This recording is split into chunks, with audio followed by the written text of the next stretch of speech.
At the Berlin Conference in Germany, think about 7 countries decided to put up their hands in what is called the Scramble for Africa. And all of them decided to lay a stake in various parts of the continent. Sadly, in 2024, a lot of those colonial borders still exist, which actually adds a complex layer to the land issue in South Africa. Today, we've got political parties that speak about illegal foreigners. We've got terms like xenophobia that have been peddled with African immigrants, migrants coming to South Africa and being attacked in various ways. Various Africans have come into South Africa, whether legally or what we call illegally because they don't have the right paperwork, to come here and work. Some end up committing crimes, etc.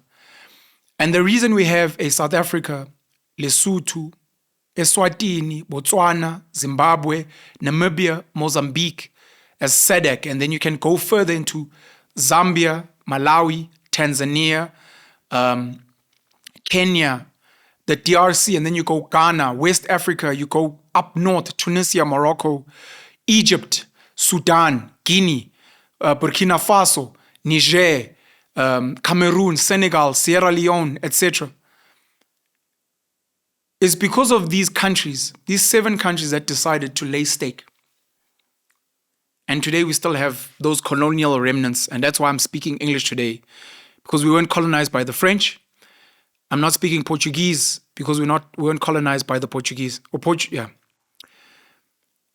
So some of the territories of Britain that they decided to grab would be South Africa, Ghana, Egypt, Sudan, Zambia, Zimbabwe, Tanzania.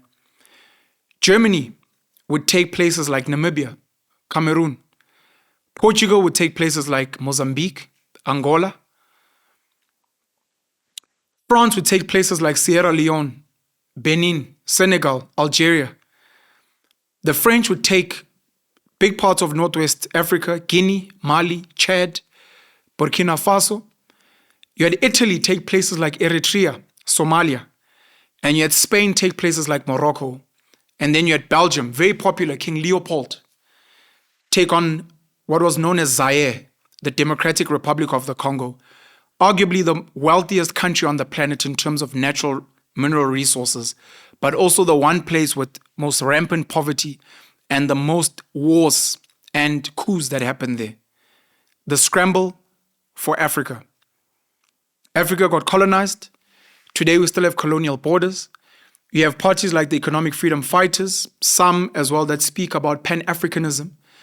There were thoughts of an African Union, specifically led under Muammar Gaddafi of Libya, to say we need to unite Africa under a common currency. And even Dr. Nkosazana Dlamini Zuma, when she was chair of the African Union, spoke about having one passport where Africans can travel freely, just like Europeans have a European passport. And even if you travel as a foreigner, you can get a Schengen visa, where you can very comfortably travel between certain European countries. What helps there, of course, is that the economies are relatively stable, their political environments are relatively stable, and it's not a matter of mass migration like a Mexico into the United States of America or a Zimbabwe into South Africa, for example.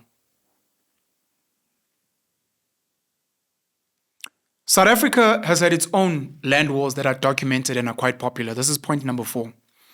We had pre-colonial wars, maybe not as famous, sadly, and a lot of these are not taught in our schools. Maybe for obvious reasons, we don't know. We had colonial wars. We had a very big Anglo-Boer war called the South African War today. You know, there was the struggle against apartheid as well, which could arguably be called a land war in itself. Some of the more documented wars in South Africa were the First and Second Boer Wars. The Anglo-Zulu War, we've got wars like Ngome, the Battle of Blood River.